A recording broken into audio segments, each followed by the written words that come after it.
Every fortune in this video died, every single one. A bombed factory, a $105 pension check, a bankrupt genius at 59. A candy maker his own family gave up on, a showman who couldn't pay his bills, a cartoonist who lost everything he drew. And every one of them came back richer than before, not by luck, by pattern. 6 comebacks, 6 laws, this is the comeback code. 1894, the most famous writer alive is bankrupt at 59. Mark Twain had poured $180,000, a fortune, into the page typesetting machine, a mechanical marvel with 18,000 parts. It could do the work of 6 men. When it worked, it almost never worked. The simpler linotype won. Twain's machine and his publishing house collapsed. The law released him from his debts. He refused the exit. His wealth was gone, what he still owned, his name and everything that name had ever promised. So at 60, he sailed around the world, 122 shows, 71 cities, Australia, India, South Africa. Packed houses on 3 continents. The world didn't come to pity him, it came to watch him fight. Standard Oil's Henry Rogers banked every dollar for the creditors. By late 1898, every creditor was paid in full, with money left over. His estate would be worth over $500 million in today's money. Skills survive bankruptcy, reputation compounds. Philadelphia, a young candy maker grinds for 6 years and fails. 6 years of 16-hour days, gone. He tries again in New York City, fails again. He comes home to Lancaster, Pennsylvania, broke. His own family had written him off. Nearly 30 years old, sleeping in a relative's spare room with 2 dead shops to his name. Third try, caramel. The Lancaster Caramel Company works, and in 1900 he sells it for $1 million. Then he bets everything on what the industry called a fad, milk chocolate. Everyone knew milk chocolate was a Swiss secret no American could crack. He spent years of trial and error proving them wrong. Milton Hershey didn't just build a company, he built the town, the schools, the streets named after cocoa. And he left virtually all of it to a school for orphan boys. Each failure teaches the exact skill the win requires. The world's most famous showman, bankrupt at 46. The man who sold wonder to the whole world suddenly couldn't pay his own bills. Barnum had guaranteed loans for a clock company, the Jerome Clock Company, and it dragged him down. 4 years of litigation and public humiliation.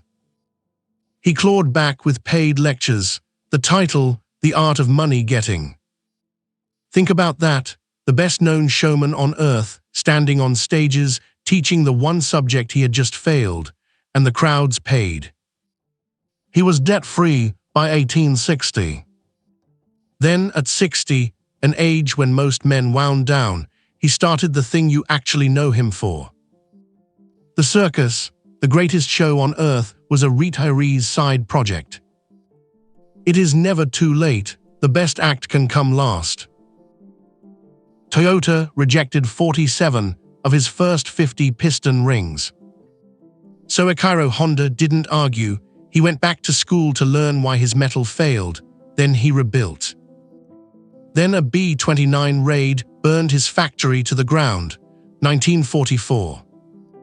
A year later, the Mikawa earthquake flattened the second one. Fire from the sky, then the earth itself, 2 factories, 2 years, both gone. So Honda sold Toyota the ruins for 450,000 yen. And with that money, he founded a research institute in a wooden shack, bolting war surplus generator engines onto bicycles. That motorized bicycle became Honda.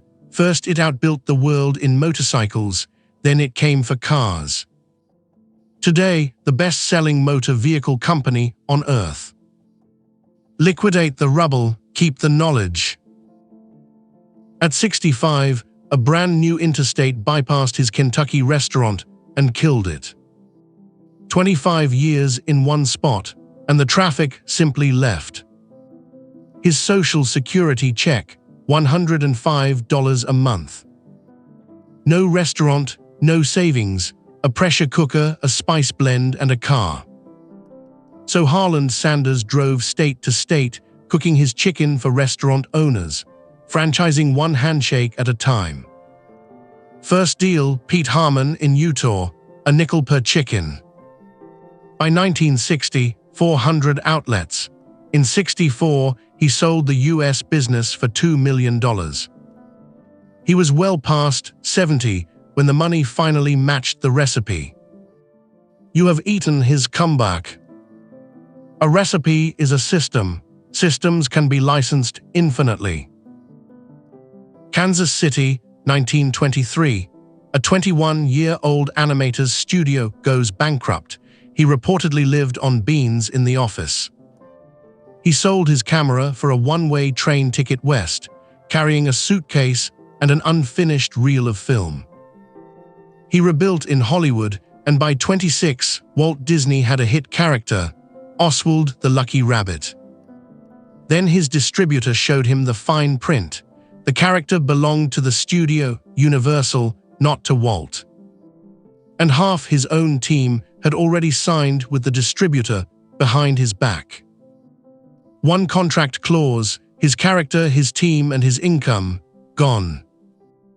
Heading home, ruined for the second time in 5 years, he started on The Replacement, a mouse drawn to life by his loyal artist Works. Within months, the mouse had synchronized sound, Steamboat Willie, and the world went mad for it. This time, Walt owned it, all of it. Every empire that followed stands on that clause. Own your IP, the fine print is the whole game. 6 different centuries of trouble, 1 identical code. 1 skills survive bankruptcy, the fortune dies, the craft doesn't. 2 reputation compounds, Twain's name filled theaters, Sanders' recipe opened doors. 3 systems beat sweat, a franchise, a copyright, a company town, they earn while you sleep. And look at the ages, Twain 59, Barnum 46, Sanders 65, the comeback doesn't check your birth certificate. Broke is a balance, it is not an identity. Failure is tuition, the comeback is the degree. If this earned it, subscribe, 6 deep dives like this are coming. And the free guide, The Hidden Rules of Money, is linked in the description, only here on YouTube.